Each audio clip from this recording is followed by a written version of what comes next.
Well guys, it's about time we go back to look at some trash again. Since Thanksgiving is around the corner, being the horror movie aficionado that I am, I thought it'd be fun to review a Thanksgiving themed horror movie, because why the hell not? Now, there's tons of Thanksgiving themed horror movies I could talk about, including, well, Thanksgiving. You know, the slasher that came out last year. But I was like, nah, that would be boring to talk about because that movie is actually good. So I decided to go through the barrel of the not so great Thanksgiving horror movies. And oh boy, there are a lot. But I ultimately decided to go with the one that had the biggest cult following. The one that somehow looked cheaper than your average go-to order at McDonald's. The one that had arguably one of the most ridiculous killers in a slasher movie. And that movie is the 2008 film Thankskilling. Now, it's likely you've already heard of this movie before. I mean, plenty of other YouTubers have talked about this film before, including the legendary icon that is Dead Meat James. But I thought it'd be fun to talk about this movie, not only because, you know, it's Thanksgiving this week, but also because I haven't done a full review of an older movie on my channel yet. So what better way to start this trend with this movie? It's definitely a movie, alright, that's for sure. But first, some background. So Thankskilling was directed by a guy named Jordan Downey, who kind of looks like a dollar store version of Eli Roth, which I guess is kind of appropriate because Eli Roth is the man behind Thanksgiving. Also, I just met Eli Roth last month. Just thought I could humble brag for a second. Before he made Thankskilling, Jordan Downey directed 2 short films, including one called Craw Lake, which would be totally irrelevant to bring up, except for the fact that it starred a 10-year-old Bella Thorne. Yep, before this guy made a movie about a killer turkey, he made a short film that starred a girl who would go on to be hella famous, which honestly, that's pretty crazy. So then he and his friend slash writing partner Kevin Stewart went on to make this student film in the city of Granville, Ohio, with a budget of only $3,500. Yeah, no, you heard that right. I didn't leave out any zeros or anything. That's how low budget this thing was. Also, the fact that they shot this thing only 45 minutes away from the college I'm currently attending feels kinda trippy, especially considering that this movie was made by college kids. But anyways, I've wasted enough of your guys' time. Let's get on with what is potentially the weirdest Thanksgiving horror movie of all time. So the movie starts out with some text reading, "The year is 1621, the olden days, moments after the very first Thanksgiving." And then we get our first shot of the movie, and right off the bat, it's a shot I cannot show or else YouTube is gonna slap this video with an age restriction. So I guess I'll just have to describe it to you then. It's literally just a close-up on some titties. I mean, that's probably the best opening shot for a movie I've ever seen since maybe A Clockwork Orange. Anyways, as the camera zooms out, it's revealed that these watermelons actually belong to a pilgrim. And I, honest to God, have no idea why she has her titties hanging out other than the fact that she's played by an adult film actress. Anyway, so this pilgrim lady is running around the forest, aka just the public park, and I'm not even joking, the filmmakers actually revealed that they shot this scene in a public park, and that they almost got in trouble for doing so. Also, there was apparently a rattlesnake following them around when they were filming the scene. I don't know why that's important, but I'm just quoting what the filmmakers said. Anyways, she's running around because she's being chased by this unseen force, and as I'm sure you've probably guessed, it's the predator! Nah, I'm kidding, it's the killer turkey. And we get the first of many one-liners from this f***er. Nice tits, bitch! God, you can already tell that this guy wants to be Freddy Krueger so badly. So the killer turkey whips out an axe, and then we smash cut to the title card, which is then followed up by some absolutely killer opening credits.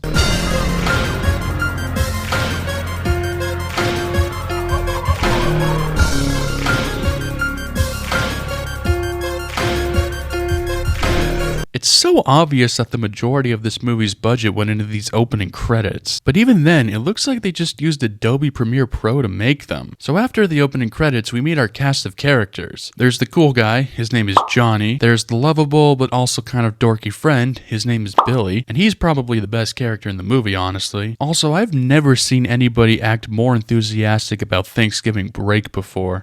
Thanksgiving break! Yes!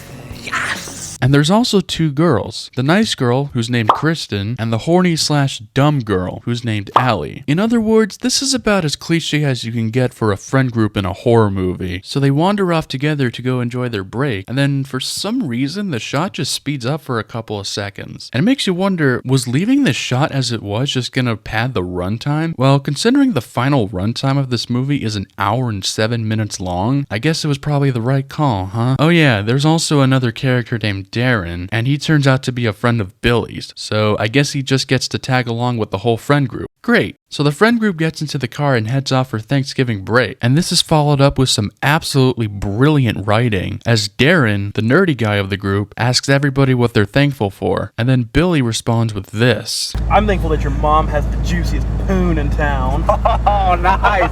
Burn, baby. Good. Was that supposed to be like a sick burn or something? Because honestly, I'm just confused, dude. I mean, hell, Allie, aka the dumb chick, literally asked the exact same question I'm thinking. What's poon? Yeah, I agree, lady. What the is poon? Is that supposed to be like slang for ass or something? So then Billy gets asked the same question again a minute later, even though he literally gave an answer already. He tells the gang that after his dad died, he's just grateful to have his mom around, which honestly, that's a pretty heartfelt statement. I wonder what he's gonna follow it up with. I'm gonna show her a good time this Thanksgiving. Oh sweet, a possible incest joke. And if we already weren't going that far off the rails right now, Darren explains what he's gonna do for Thanksgiving. I'm gonna go wild. I'm gonna go skinny dipping without any clothes on. I'm gonna have sex with someone in this car. Alright, how much you want to bet he's referring to Billy? I mean, it's more likely gonna be him anyways, especially since Allie says that it's not gonna be her, and yet she still gets called out for being a slut. And although she tries to deny it, Kristen responds with this. Oh, please, Allie. Your legs are harder to shut than the John Benet Ramsey case. Oh, snap.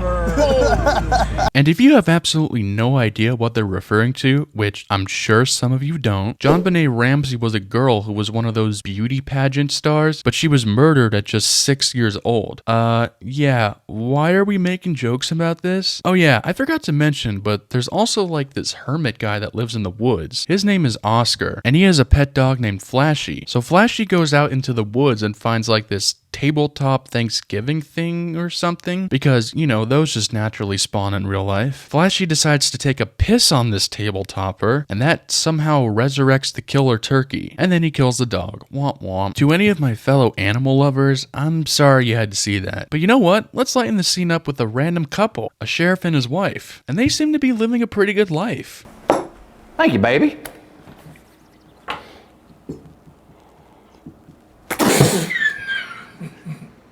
God damn, Cheryl! That coffee tastes like shit! What'd you do? Take a dump in it? As a matter of fact, I sure did. I want a f***ing divorce! So yeah, lovely couple. Also, shout out to the costume department for giving the sheriff the most authentic looking mustache I've ever seen in a movie. Seriously, it looks like you just took an anchovy and just slapped it onto some guy's upper lip. But I mean, I guess that's a more realistic mustache than I can ever dream of growing. Also, it turns out the sheriff is actually Kristen's dad. She tells her dad that she'll be home in a couple hours, but I guess she ended up jinxing that because, oops, their car breaks down. What the hell? Ah, damn it. I'm not the pullover, guys. So the gang decides to camp on the side of the road for the night, but Darren stumbles across a sign, and he reads it out loud with another amazing line delivery. Crawberg.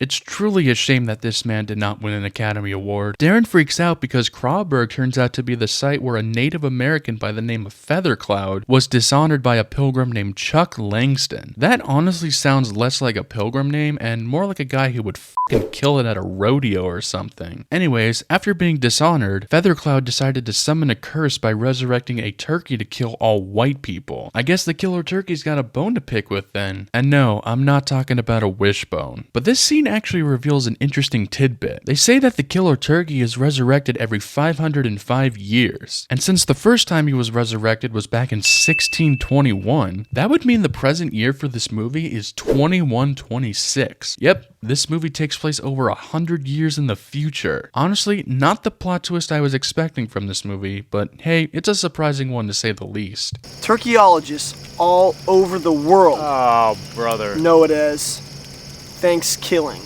Oh shit, he said the title of the movie, guys! Also, I'm sorry, what the f is a turkeyologist? Is that like a subcategory of ornithology that I'm just not aware of? Could you imagine being a parent and you're having a conversation with your kid and they say, "When I grow up, I want to be a turkeyologist"? I mean, at that moment, I'd fully realize that, oh shit, I'm a terrible parent. So now we cut back to the hermit guy. He finds his dead dog as well as the killer turkey standing over his body. And then the turkey delivers another amazing one-liner. Well, I took this here axe and I accidentally cut him. Get it? Accident. Okay, can we all agree that people who have to explain the punchline of a joke are the most annoying people ever? Like, doing that completely ruins the joke for me. So the turkey gets away, and then Oscar, in case you forgot what his name was, starts crying in agony. Wife! Where's my wife? No, you flashy! Damn you, turkey! Damn you! Definitely one hell of a performance from, checks the cast on IMDb. Ah, here we go. General Bastard. Wouldn't that be hilarious if that was his actual name on his birth certificate? Also, fun fact, he did the score for this movie. So yeah, that was him who did the music for the opening credits. So Kristen then tries to call her dad about the car breaking down, but she thinks something is creeping up on her. So then she starts repeatedly saying, There's no such thing as an evil turkey. There's No such thing as an evil turkey. Oh, wait. I lied. and then we get a grade A horror movie scream.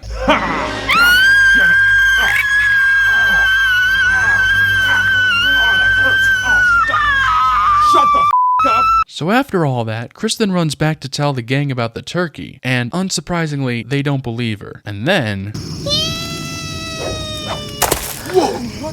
Yeah, so they just decided to chuck a stuffed bunny into a fireplace out of nowhere. But it turns out... This little baby bunny got its stomach gnawed open by a beak. A turkey beak.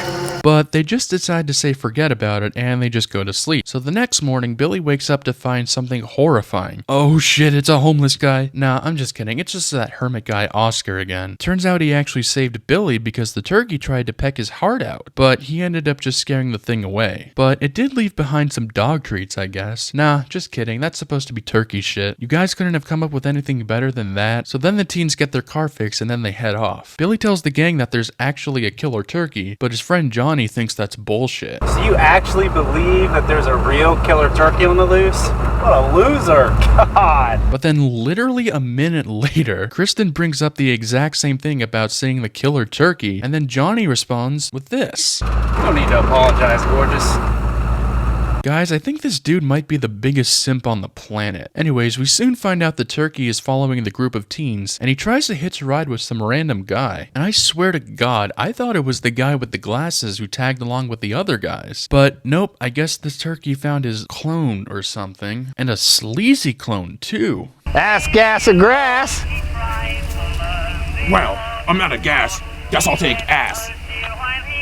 And then he starts f***ing the turkey for some reason, because, you know, that's a totally normal thing to do. I bet the filmmakers were like, hey, this movie's already pretty crazy, but what don't we have yet? Oh, that's right, bestiality. But I guess the turkey doesn't like that because he pulls a gun from out of nowhere and then he just blows this guy's head off. And then we just cut to some shots of sheep because why the hell not? And then the turkey takes off and drives this guy's car. And I'm like, how the hell is he doing that? Like, yeah, I know he's magic and all that, but there's no way his little ass feet can reach the gas pedal. So they drop Allie off at her house, and guess what joke they're gonna try to bring up again in this movie? It's like her legs are harder to shut than the John Benet Ramsey case. Oh, shit. Dang. Damn, that was good. Why do these guys think this is funny? Am I just lame or something? Then Johnny gets dropped off at his house, and apparently he's nervous to talk to his dad because his dad is pissed off that he didn't become a starting quarterback on his football team. And they have quite the conversation. Hey, long time no see. How are you? I'm good. Yourself? Okay, can we all agree that might be the most unnecessary fart joke in a movie ever? Like, was that supposed to be a punchline to something? I think I just might be losing my mind, guys. So Johnny goes to talk to his dad again, and this time he actually lies to him and says that he actually is the starting quarterback. And right as the dad gets all excited, the turkey pops up out of nowhere, cuts the dad's head off, and then tosses it to Johnny. Damn, with a throw like that, maybe the turkey should have been the starting quarterback. Also, the turkey killed Johnny's mom by plucking her eyes out. And then this is followed up with some wonderful acting from Johnny. Oh my God. Why? No more pumpkin pie?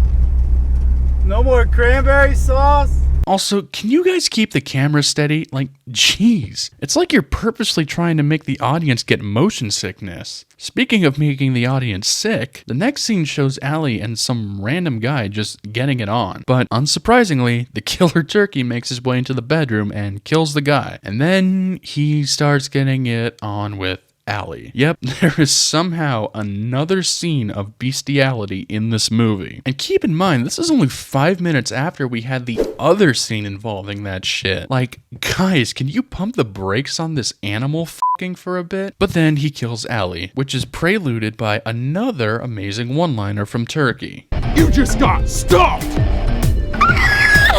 Okay, that is honestly the worst horror movie scream I've ever heard in my life. Like, for real, she wasn't even trying. Also, what a lame-ass death for this girl. Just a neck snap? Really? Well, that scene was awful. Moving on. So the gang shows up to Allie's house to see if she's alright, and then Darren follows up with this. At least her legs were harder to close than John Benet Ramsey's legs.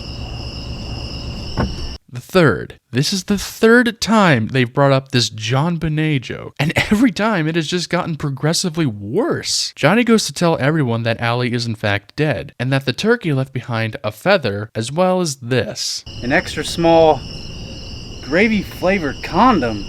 I know this is just played for laughs and all, but who the f*** buys a gravy-flavored condom? That's just gonna smell nasty. So everyone tries to figure out how to kill this magic killer turkey, and they ultimately decide to go to Kristen's dad's house because he has a whole collection of books, including possibly one on how to kill evil turkeys? And it makes you wonder why the sheriff would even have one of those books, unless he's one of those turkeyologists the movie brought up earlier. And they might actually be proving that because the next time we see the sheriff, he opens the door dressed up in the most goofy looking turkey costume I've ever seen. That combined with the fake mustache? I mean, if I ever go to another one of those horror conventions, you bet your ass I'm gonna dress up as the sheriff from this movie. Speaking of turkeys, the sheriff opens the door to the killer turkey wearing a terrible disguise. And yet, I guess the sheriff is a dumbass because he lets the turkey in thinking he's one of Kristen's friends. But hey, at least it leads to possibly the funniest scene in this movie, as the turkey and the sheriff have a conversation over some coffee. Allergy season, you know. F***ing weather. But it was nice today, huh? Did you just say f***ing? Is that supposed to mean that midgets can't cuss? I wasn't worried about the size of the f***. I was worried about the age of the f***. How old are you? 510 years old. F*** it then, I guess you can say it.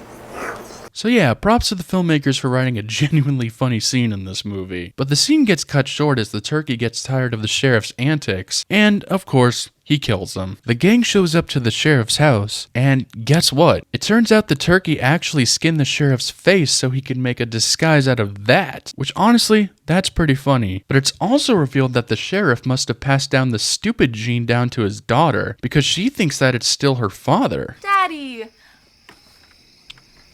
you look different. Oh. Oh, you got a haircut. Yeah. So they go to find a book on how to kill the killer turkey, and then we get a montage, which is set to the same music as the opening credits.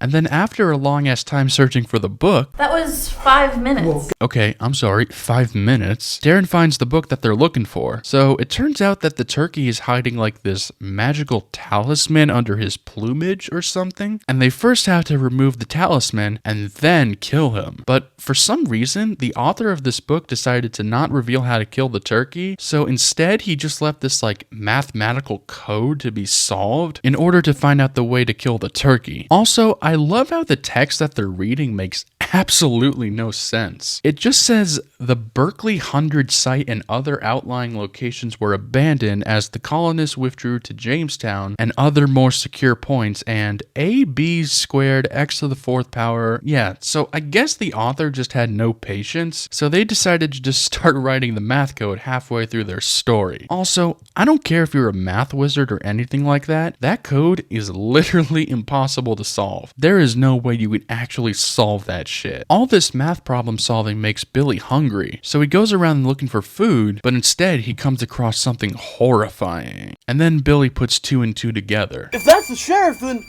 you must be Turkey! So everyone gangs up on the killer turkey, and then I guess he just decides to explain why he's even doing this. A long time ago, one of your ancestors disrespected our people really, really badly. And so as payback, I'm here to kill any white person that disrespects Indians or our land. Yes, we know. We saw this story already. So they go after the turkey and then steal the talisman, but they have yet to solve the code. I don't know! I haven't figured out the equation yet! No shit, Sherlock. I just said that code is pretty much impossible to solve. So the turkey manages to get away. Billy then says, "F this shit, I'm out," which immediately tells you that, yeah, he's gonna die next. So after Johnny and Kristen have one of those cheesy conversations where they confess their love for each other, Darren cockblocks them by revealing that he actually solved the code, which I'm gonna call bullshit. But if he actually did do that, like, shit, man, get this dude into quantitative financing as soon as possible. Like, god damn. How he even solved that code is beyond a mystery to me. So all they have to do is tie up the turkey, say a prayer, and then burn him alive. So in the end, it's pretty simple. Don't ask me why they needed to solve the hardest math problem in the world to figure that out, though. Meanwhile, Billy goes out on a walk, and I guess the turkey notices him walking down the sidewalk, so he puts himself into yet another disguise. This time, as a PNG of a Thanksgiving turkey. It's actually supposed to be like a physical Thanksgiving turkey, since Billy actually goes to eat this thing. Which, like, again, I know this movie had a shoestring budget and all that, but could they seriously not afford to just go to the grocery store and buy a turkey from there? I mean, hell, even a rotisserie chicken would have looked a hell of a lot better than whatever this is. I mean, unless the guy playing Billy is a vegetarian or something like that, then that makes sense. But it turns out that eating the turkey was a big mistake because the killer turkey pops out of Billy's stomach. Gobble gobble, motherfucker. Now that's what I call foul play. Oh wow, 2 bad one-liners for the price of 1? You're so generous, killer turkey. Later the gang finds Billy laying down on the sidewalk, and then we get over a minute of Darren crying over Billy's dead body. It's not gonna end like this! There's gonna be many more good times! And we're not gonna let there be a lot of bad times! Ha! I knew it! I knew Darren was gay for Billy. Alright guys, are you ready to hear the greatest song you've ever heard in your life? Well then, please enjoy this excerpt from what I'm calling the Billy song. Oh Billy, Billy, Billy, you are my best friend. We were meant to be best friends forever, and now you're the best friend.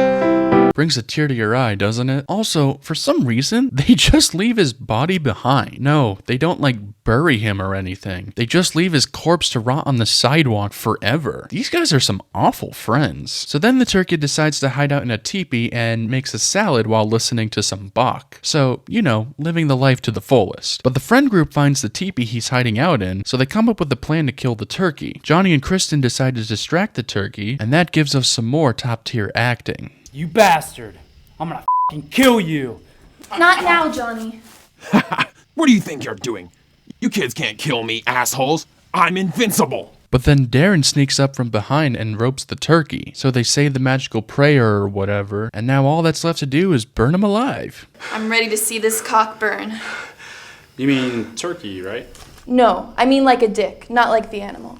Do you have the lighter or not? Okay, I know she was just being sarcastic and all, but wouldn't it be hilarious if she actually did set Johnny's nether region on fire and then the movie just ended there? I mean, that would have been the best plot twist I'd ever seen. Missed opportunity, filmmakers. But of course, these guys take their sweet time, so the turkey manages to get away. But then he runs into Oscar. Remember, the hermit guy who had the dog from earlier? Yeah, he just fucking shoots the turkey with a shotgun, and then he just goes flying into a trash can. And then after that, they just call it a day, despite the fact that they didn't even follow what the book said. I mean, I'm not surprised. They're just a bunch of stupid college kids after all. Well, except for Darren, honestly. Seriously, I still have no idea how that motherfucker solved that math code. But whoops, it turns out the trash can that the turkey fell into was...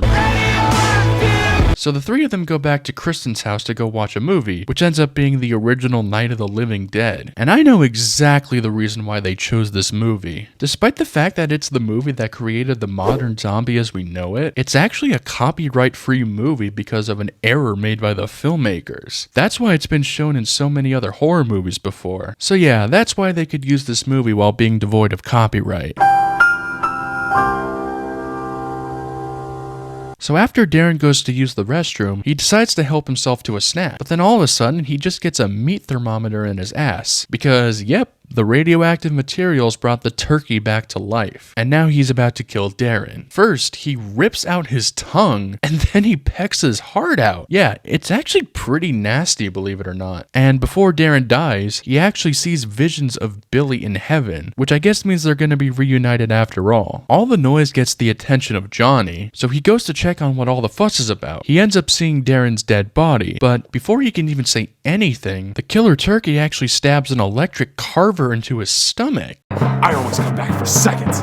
Okay, that was actually a pretty solid joke. Good job, turkey. And then Kristen fucking knocks him out. God damn. And then she takes Johnny to a shed to hide from the turkey. But it's pretty worthless because the turkey ends up following them, surprise, surprise. But then out of nowhere, Kristen pulls out her pyrotechnic skills and fucking sets the turkey ablaze. And if that wasn't enough, she then whacks the turkey with a baseball bat, and then he goes flying into a pile of sticks. I mean, goddamn, bro is like literally cooked right now. But seriously, this girl needs to join a women's baseball team immediately because that was one hell of a slam. Too bad there's not going to be a women's professional baseball league until 2026. Actually, hold on a second. Doesn't this movie take place in 2126? That means there's already a women's baseball league. Girl, what are you doing? You need to get into that shit immediately. So she walks up to the fire, the hermit shows up out of nowhere again just to congratulate her, and then she eats a turkey leg, which like, where the hell did she get that? Because it certainly wasn't from the killer turkey. There is no way that motherfucker was fully cooked from a fire in just 10 seconds like that. Oh yeah, forgot to mention that Johnny actually did die from his wounds. Sucks to see him take a massive L like that. So the movie fades to black and then it's finally over, right? Well, no, because we actually get an epilogue that features a family sitting at a Thanksgiving table, including this one guy who's wearing a bitching turkey hat. Seriously, is that thing on Amazon? Because I want it. I also love the fact that a fucking Kevin MacLeod song is playing in the background of this scene.